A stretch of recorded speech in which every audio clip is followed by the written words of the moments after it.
सन् 1954 मा इन्डियाकी powerful lady prime minister Indira गान्धीलाई उनकै बॉडीगार्डले गोली हानी हत्या गरे। सन् 2007 मा Pakistani ex prime minister Benazir भट्टोको सस्पिसियस वेमा हत्या भयो। यता नेपालकै इक्जाम्पल हेर्ने हो भने विक्रम सम्वत 2058 मा भएको दरबार हत्याकाण्ड इतिहास साँच्चै छ। जो नेता जनताको एकदम प्रिय छ, पपुलर हुँदैछ, उसको शंकास्पद वेमा हत्या भएको छ। चाहे त्यो राजा वीरेन्द्र होस्, जीवराज आश्रित होस् या मदन भण्डारी। यस्तोमा प्रश्न उठ्छ, सालौं सालदेखि पुराना पार्टीले तिगडमबाजी गरेर बिछाएको यो सिन्डिकेटमा इन्ट्री गरेका बालेन शाहलाई कतिको खतरा छ?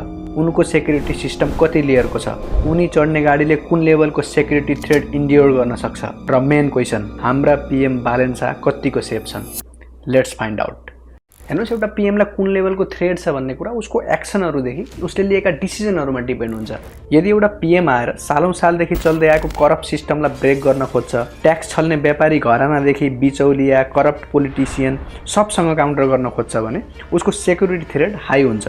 त्यही अर्को पीएम जसले यो सिन्डिकेटसँग हात मिलाएर काम गर्छ भने उसको थ्रेट लेभल नर्मल हुन्छ। आज हामी यो भिडियोमा पीएम बालेन शाहलाई कुन लेभलको थ्रेट छ र त्यो थ्रेटलाई काउन्टर गर्नको लागि उनको सेक्युरिटी सिस्टम कस्तो बनाइएको छ, सिम्पल ल्याङ्ग्वेजमा इक्जाम्पल सहित बुझ्नेछौँ।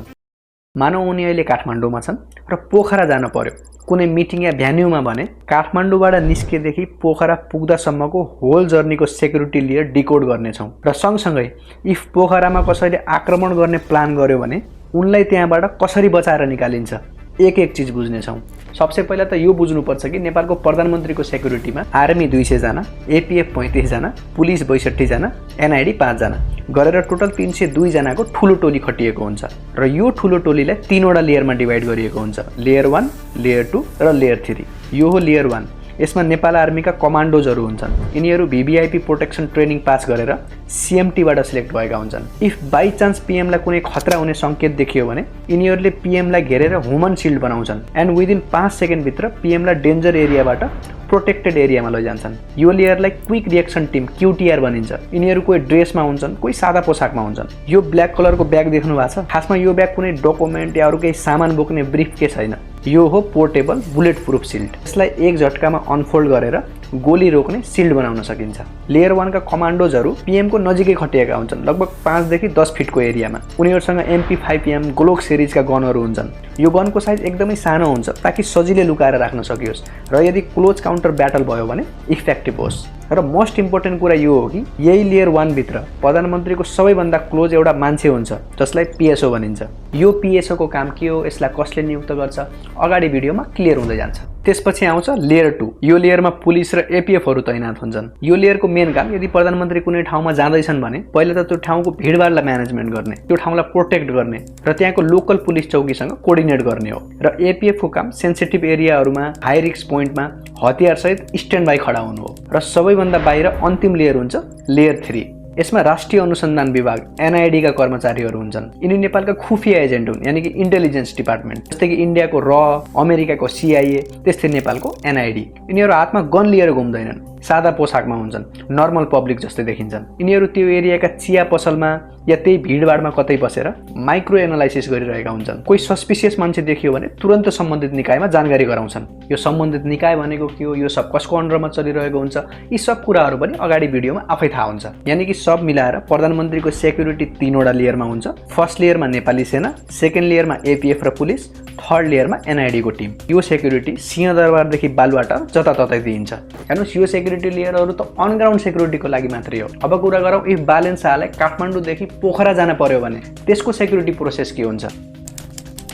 सबसे पहिला बालेन शाह पोखरा जाने शेड्युल फाइनल हुने बित्तिकै प्रधानमन्त्रीको कार्यालयले एउटा लेटर लेखेर पठाउँछ सेन्ट्रल सेक्युरिटी कमिटी सीएससी लाई। किनकि नेपालका सबै भिभिआइपीहरूलाई कति सेक्युरिटी दिने, कसरी दिने, यो सब काम सीएससी ले हेर्छ। हेर्नुहोस्, नेपालमा पुलिस र एपीएफ गृह मन्त्रालयको कन्ट्रोलमा हुन्छन्, नेपाली सेना रक्षा मन्त्रालयको कन्ट्रोलमा हुन्छन् र एनआईडी पीएमओ को कन्ट्रोलमा हुन्छन्। तर यो सेन्ट्रल सेक्युरिटी कमिटी सीएससी जो छ यो छुट्टै कमिटी हो। यसमा रक्षा मन्त्रालयका सचिव पनि हुन्छन्, गृह मन्त्रालयका सचिव हुन्छन्, आर्मीका टप लेभल जर्नल, पुलिसका आईजीपी र जुन डिस्ट्रिक्टमा पीएमको भिजिट हुनेवाला छ त्यो जिल्लाको सीडीओ पनि हुन्छ यो मिटिङमा। तर पनि यो कमिटीको चेयरम्यान होम मिनिस्टर हुन्छ। लेटर पाउने बित्तिकै यो कमिटीले सबभन्दा पहिला यो थर्ड लेयर सेक्युरिटीमा रहेका एनआईडी अफिसरलाई तुरन्त काममा लगाइदिन्छ। एनआईडी को टिम पोखरा जान्छ र त्यहाँको ग्राउन्ड रिपोर्ट रेडी गर्छ। जस्तै कि त्यो एरिया कतिको सुरक्षित छ, प्रोटेस्ट हुने पोसिबिलिटी, अपोजिसनको चलखेल लगायत त्यहाँको पुरा सेन्टिमेन्टको अब्जर्भेसन गरेर रिपोर्ट रेडी गर्छन् र त्यो रिपोर्ट सीएससीलाई बुझाइदिन्छन्। नर्मल्ली एनआइडी टिम 24 घण्टादेखि 48 घण्टा पहिला त्यो लोकेसनमा पुग्छन्, तर ड्युटी लास्ट डेसम्म रहन्छ। एनआइडीको रिपोर्ट हेरेपछि कमिटीले डिसाइड गर्छ कि यी 3वटा लेयरमा कति सेक्युरिटी राख्ने। जब यी सब चिज क्लियर हुन्छ अनि बल्ल सुरु हुन्छ बालेन शाहको पोखरा सवारी यो गाडीमा। प्रधानमन्त्रीको यो सवारीमा सबैभन्दा अगाडि हुन्छ यो वार्निङ मोटरसाइकल जसले साइरन बजाउँदै अगाडि हिँड्छ। यसको ठीक पछाडि हुन्छ यो पुलिस भ्यान जसले भिड क्लियर गर्दै अगाडि बढ्छ। यसको पछाडि हुन्छ सेनाको गाडी। यसको पनि पछाडि हुन्छ 4वटा व्हाइट ड्रेस लगाएका पुलिस मोटरसाइकल। यसको बीचौं बीच पीएम को गाडी हुन्छ। पीएम को गाडीको ठीक पछाडि फेरि सेनाको गाडी हुन्छ। यसको पछाडि ब्याकअप गाडी हुन्छ। इफ पीएम को मेन गाडी बिग्रियो वा केही भयो भने यो ब्याकअप गाडी युज हुन्छ। यो ब्याकअप गाडीको पछाडि एपीएफ को गाडी हुन्छ अनि यहाँ हुन्छ एम्बुलेन्स र इन्डमा पुलिसको यो मोटरसाइकल हुन्छ। अब इमेजिन गर्नुस् प्रधानमन्त्री पोखरा नपुग्दै बीच बाटोमा स्नाइपरले अट्याक गर्न खोज्यो भने के हुन्छ। पहिलो कुरा त पीएम चढ्ने गाडीमा B6 लेभलको बुलेट प्रुफ सेक्युरिटी कोटेड हुन्छ।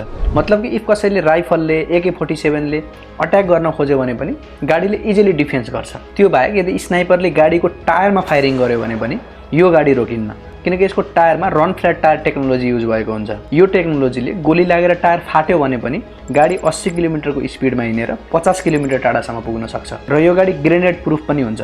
इफ कसैले गाडीको मुनि माइन्स या ग्रेनेड फिट गर्यो भने पनि गाडीले झेल्न सक्छ। यो सब त भयो गाडीको क्यापेसिटीको कुरा। इफ प्रधानमन्त्रीलाई त्यस्तो अट्याक भयो भने पीएम चढ्ने गाडीभित्रको अगाडिको सिटमा पीएसओ हुन्छ। त्यो पीएसओले गाडीलाई कहाँ डाइभर्ट गर्ने, कति स्पिडमा भगाउने, कुन रुट युज गर्ने यो सब डिसाइड गर्छ। पीएसओ कोही मामुली मान्छे हुँदैन, त्यो पनि आर्मीको ट्रेन कमान्डो हुन्छ। मोस्ट इम्पोर्टेन्ट थिङ इज कि उसँग हाइली सेक्योर कम्युनिकेसन रेडियो हुन्छ जसले पीएम को गाडीको पछाडि भएका सबै गाडीसँग कनेक्ट गर्न सक्छ।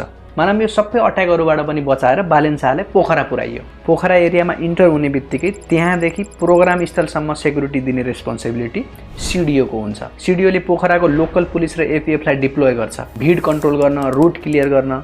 मतलब कि पोखरा पुग्ने बित्तिकै यो सेक्युरिटीको चेन अफ कमान्ड अब सीडीओले सम्हाल्छ, किनकि सेन्ट्रल सेक्युरिटी कमिटीको मिटिङले यो रोल सीडीओलाई दिएको हुन्छ। यति सब गरेपछि पीएम अब पोखराको स्टेजमा पुग्छन्। तर बाइ चान्स त्यहाँ पनि कसैले अट्याक गर्यो भने यो लेयर 1 ले पीएमलाई चारैतिरबाट घेर्छन्।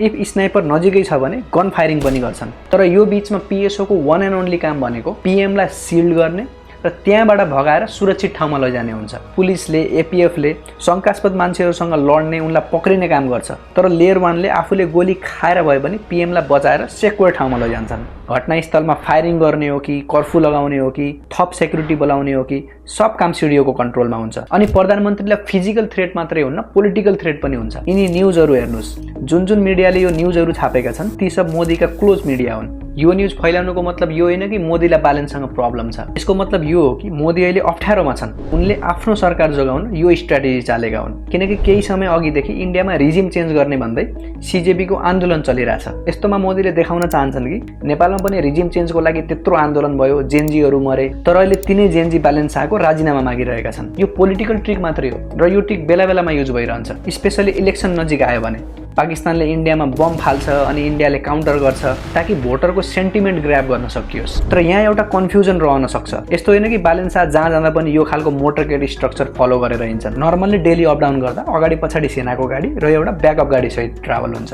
बाँकी कुरा सिचुएसन हेरेर, थ्रेट लेभल हेरेर डिसाइड गरिन्छ। कुरा यो होइन कि एउटा व्यक्तिलाई यत्रो सेक्युरिटी किन दिइदैछ। कुरा यो हो कि यो सेक्युरिटी व्यक्तिलाई होइन पीएम पोस्टलाई दिइदैछ। बाइ चान्स उनलाई केही हुनु भनेको सिङ्गो देशको रेपुटेसन ड्यामेज हुनु हो, नेसनल सेक्युरिटी फेल हुनु हो।